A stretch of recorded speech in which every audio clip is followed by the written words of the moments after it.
Hey you guys, it's Sarah here and welcome to my channel. I don't know what it is with me and nests lately. I recently posted a robin's egg nest and then a little butterfly and caterpillar cocoon nest theme page. Well, today we're doing another nest theme page. I think it's because it's springtime and today is actually my due date, so I'm expecting a baby of my own.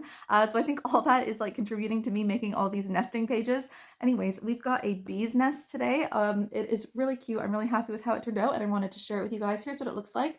So kids see the page and then they can open up the wasp nest and it's got a little, or the bee's nest, it's got a little bumblebee in there, and then kids can count the number of bees inside the nest. And then there's some detachable numbers as well, and some flowers at the top, of course, so the bee can collect their pollen and then go into the hive, and they fit right through that little hole, and then kids can open it up and play with the inside. So I'm really happy with how it turned out. I think it's really sweet. And I actually have a real wasp nest being built outside of my house, which is kind of terrifying. But then when I see this page, I'm like, oh, they're so cute. They're not so bad. Just leave them. It's okay. Stay to the end of this video as usual if you want to see what the template looks like. I'm also going to outline the cost and the time of making this page. Just a little disclosure, this page is quite expensive to make, unfortunately, and it also takes quite a bit of time compared to a lot of the other pages that I post, especially the ones that I share on my Patreon. So I'm going to get into those details at the end of the video. Okay, thanks so much, you guys, and I will see you in the next video. So I've already got all of my pieces cut out and ready to go, but I just wanted to mention a few things before I start. So the first thing is this activity uses these little bees. They're called adhesive embellishments. I just got these from my local dollar store. I've also ordered some from Amazon, and you can get them in two different sizes. One of them is a little bit bigger and one of them is a little bit smaller. I don't know if you can tell the size difference in there between those two packages, but it doesn't matter which one you used. I've made this activity with just the big bees, or I'm making it now with a combination of some bigger bees and some smaller bees. And one other thing I wanted to mention as well, these little black numbers are included in the template. However, they are kind of a pain to cut. I have a Cricut Maker 3 and I love my Cricut Maker 3. It does amazing things and it always does a really good job of cutting out the pieces, as you can see. But with smaller, thinner pieces, even if I'm using a fresh, brand new sticky mat and a fresh brand new blade, I do find that it does not do the best job cutting out really small or really thin pieces like these numbers. A better option, in my opinion, you can get these pre-cut felt numbers from the dollar store. I have these ones in white. I ran out of my black ones and I couldn't find them anywhere in the dollar stores that I went to most recently, so I have these numbers that I've cut out. But if you do have those pre-cut felt numbers, I would definitely go for those. I think it's worth the time that is saved not having to mess around cutting these numbers out. One other thing I'm going to mention as well is these little flowers. These are also just pre-cut little fabric flowers that I found at my dollar store, and I think they are adorable, and so I got a bunch of them.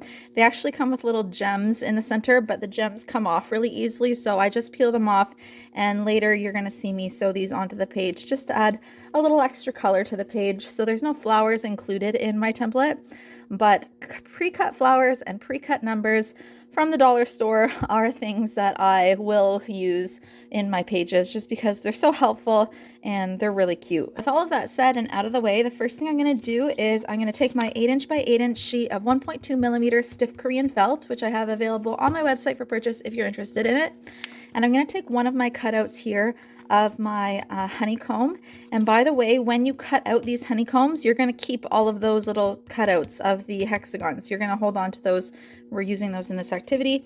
I'm going to take a clear see-through piece of plastic vinyl. And then I also have this black cutout of this hexagon here. I'm just going to lay that right under the center of on the back of my honeycomb there.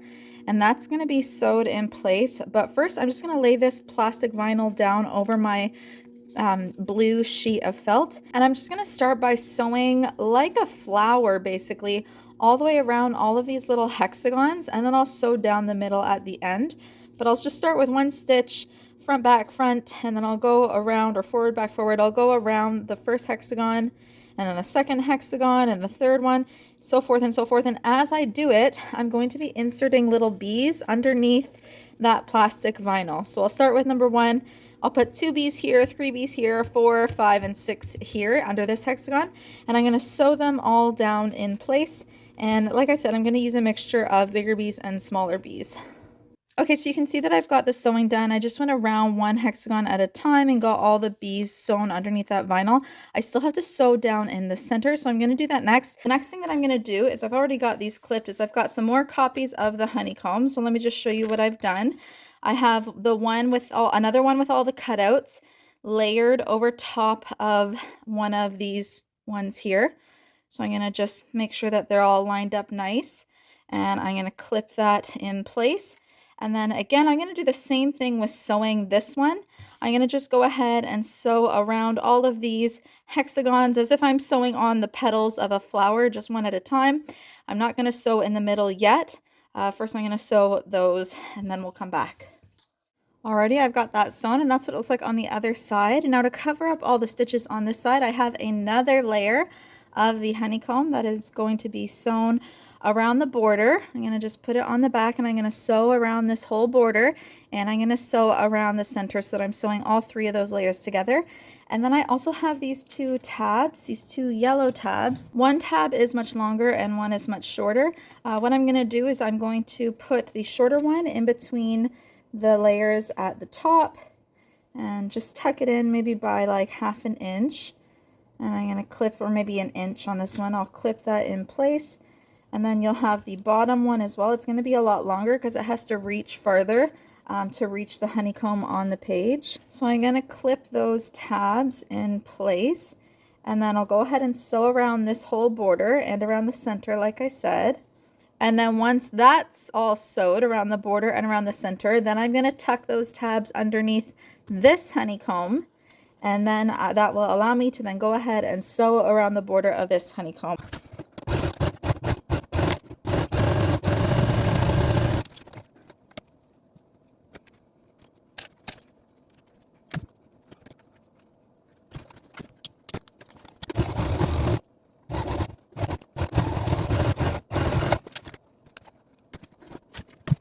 Alright, I've got that all attached, and when I fold that over, that's going to line up really nice. So it looks like from the front we just have this honeycomb with a little hole in for the bee to enter.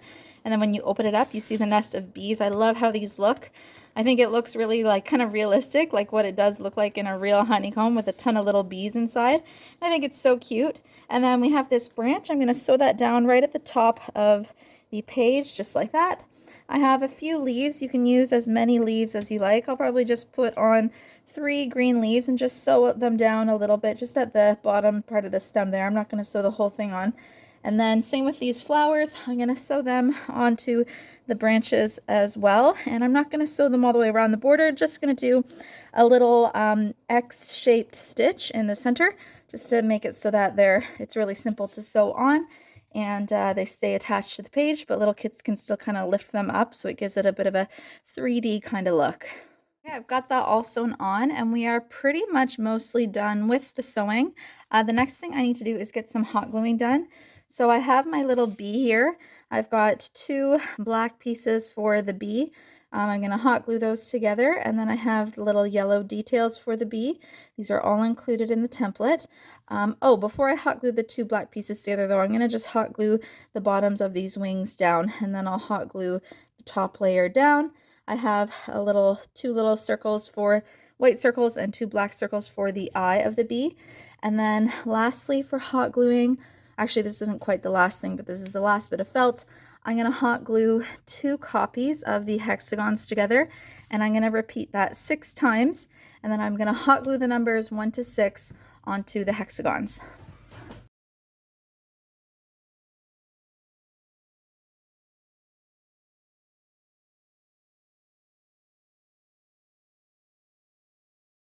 I've got all those hot glued on, and they look pretty good. The final thing that I need to do to complete this page is I'm going to get some self-adhesive Velcro dots, and I'm going to just hot glue them onto the all over the place, really. So I'm going to be hot gluing them. Oh, these are some extra hexagons too. You can just toss those or reuse them for something else if you want. I'm just going to toss mine. I'm going to be hot gluing a Velcro dot onto the backs of all of these hexagons, and then the other side of the Velcro dot I will hot glue all around on the center of these hexagons. I'm also going to put a Velcro dot here and here so that when I close the honeycomb, there's something there to hold it closed. And then I'm also going to put a Velcro dot on the back of the bee and maybe another Velcro dot right down here so that the bee can attach to the page as well. Little kids can take him off and make him fly around, go to the flowers, and then fly into his honeycomb. So I'm going to go ahead and get those hot glued.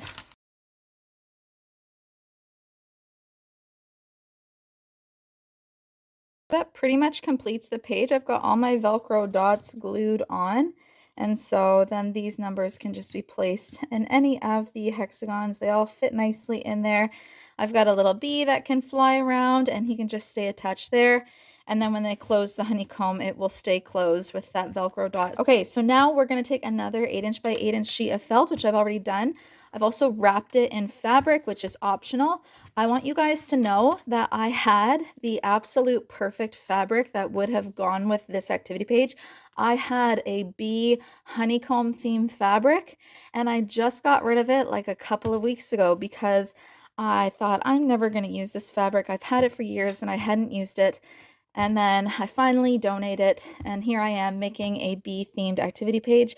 So I want you to know that I did have the perfect fabric to go with this page, and like a twit, I donated it. So that is what I get for trying to be a little bit more organized and minimalist.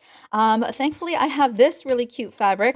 It is farm animal themed, but there are quite a few bees on it. So I'm gonna go with that. And all I'm gonna do is I'm just gonna clip it onto the back of my page, and then as always I have a 2 or 3 millimeter thick piece of felt that I've cut out with my scalloped edge fabric scissors, and I'm just going to place that in between the front and back layer of my pages there, and I'm going to go ahead and sew around the whole border. And of course, as I sew, I'm going to lift the leaves and just be careful not to sew those down.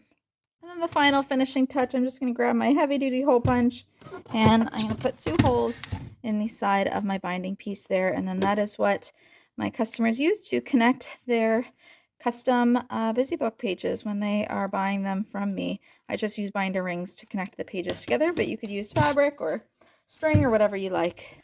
And that's what it looks like. That's what the back looks like. That's what the inside looks like. Okay, it's just so cute. This page takes a while, but it's just so cute. And oh my gosh, I just love that. I just love that. Thanks so much, you guys, for watching this video. Make sure you've liked and subscribed to my channel if you are crazy like me and you, for whatever reason, enjoy these little busy books as much as I do.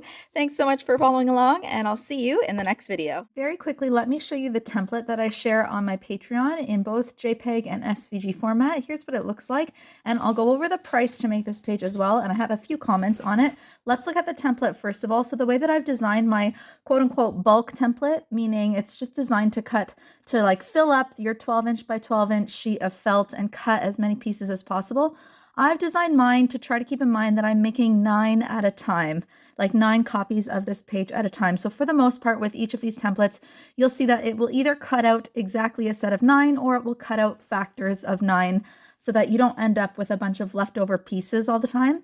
So to start with, we have this black 12" by 12" sheet of black felt. You'll get 6 sets of the numbers, the hexagons, the bees, and the eyes, enough to make 6 copies.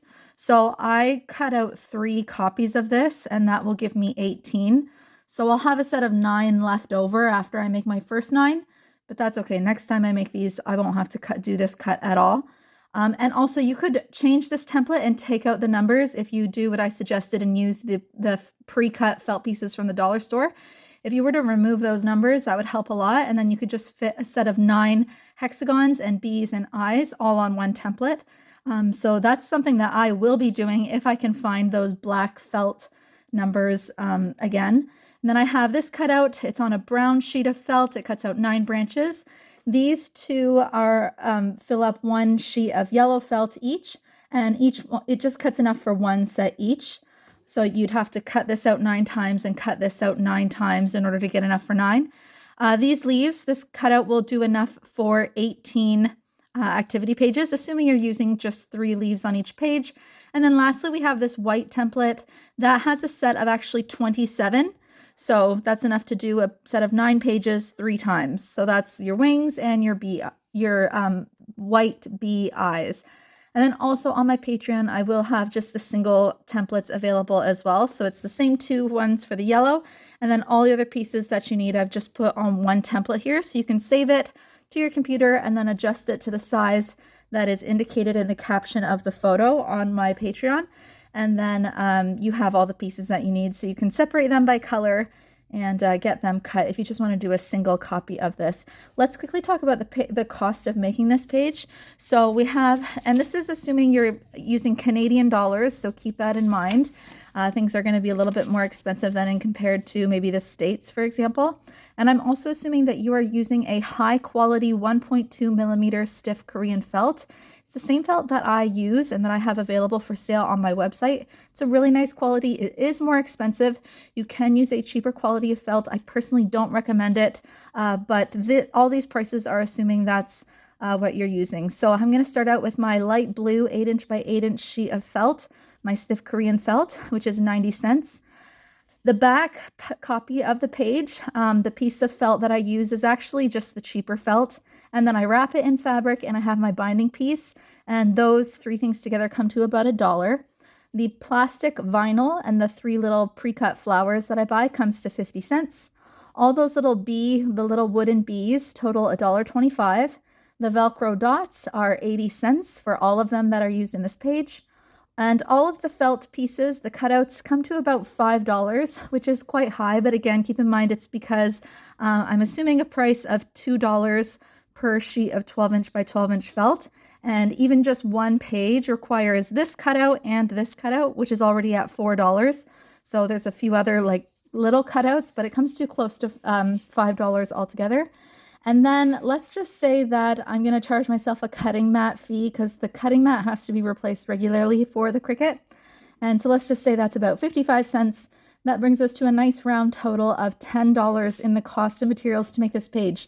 Now, my commentary on that is that $10 for the cost of one single page in materials is a lot. And to add to that, the time that it takes me to cut and assemble this page, assuming you're doing it in bulk, is about 40 minutes per page. So that's quite a bit of time that it takes to make a page, and the cost of materials is very high. And so I try to pay myself at least $20 an hour. So if I were to pay myself $20 an hour and cover the cost of the materials, I would need to charge $23 for this single page. Again, that's in Canadian dollars. But even for Canadian dollars, that is still quite high in my opinion. I try to keep my pages maybe as low as $6 up to $14. I do have some more expensive pages that are more involved and do take more time. Usually if I design a template, I get an idea and I design it and I find out that it takes too much time or it costs a lot to make, I will either simplify the template so that there's not so many pieces, it's not so costly, it can be more quick to make. I'll try to keep the same theme, but I'll think, how can I simplify this? Or I will just scrap it altogether and you won't even see it. Like I might make it and just sell it in a local store that I have my products in, but I won't bother sharing it, especially on my Patreon, because I like to only share the templates that I know work really well and that I've had experience selling and that I can price quite low. With this particular template, it is quite high in price and it does take a while to put together. Like I said, 40 minutes, but I didn't want to scrap it because of how it turned out. I think it turned out really, really cute. There was nothing in it that I felt like I could simplify without kind of compromising a really fun aspect of the page. So I'm just going to show you, like, I really liked having all these little bees in here. That's one of the more time-consuming parts of this page, and the bees are quite expensive, but I really like their look. I like how they feel. I like how realistic it looks to an actual beehive, and so it's just really fun. I like the little detachable bee because it adds an aspect of imaginative play. So even if kids are not at the point where they're counting or number recognizing, they can still take off the bee and they can make him go to collect pollen from the flowers and go into his hive. Like, there's still a great little play aspect to this page. There's the educational, like, whole how bees make honey aspect to this page, because it's got the flowers, it's got the hive, all the bees are in there working hard. It's got the counting aspect, so kids who are starting to count one by one, they can go through each hexagon and count them. And then there's the number recognition aspect to it. So, they can count how many bees are in a hexagon, and then they have to try to recognize if there's 3 here that they count, which of these numbers is the number 3. So there's counting, there's number recognition. And then there's also, even if these numbers were mixed up, that is a whole other skill to then try to mirror what they see on this page to make it so that the numbers on this side of the page correspond to the numbers on this side of the page. And so there's a lot of different like educational stages and aspects to this page, and then a pure imaginative play with the detachable bee and the little hive that opens up. So there was really nothing that I wanted to simplify, and I'm just so happy with how it looks. I think it's super cute. And yeah, so that's just kind of a little heads up though about the cost of this page and the amount of time that it takes. Personally, I'm not saying that it's not worth it. I might even consider lowering the price. Like I said, it's $23 that I'd have to charge to pay myself $20 an hour, but I might consider lowering that price point, maybe to like $19 or something, just to help keep it under 20. But I might not. I might just start it out at 23 and see how that goes. And then keep in mind too, when I personally sell these pages, this might be one of my higher priced pages, but I offer many other pages that are as low as $6. So it's still perfectly reasonable. If a customer wanted this page, they could still take this page and add a few other pages and still have a really reasonably priced children's gift that is not too much money and that is still very affordable. So I just wanted to share that as a full disclosure, and those are my thoughts on that page. Thanks so much, you guys, for watching. Let me know if you've got any questions, and I'll see you in the next video.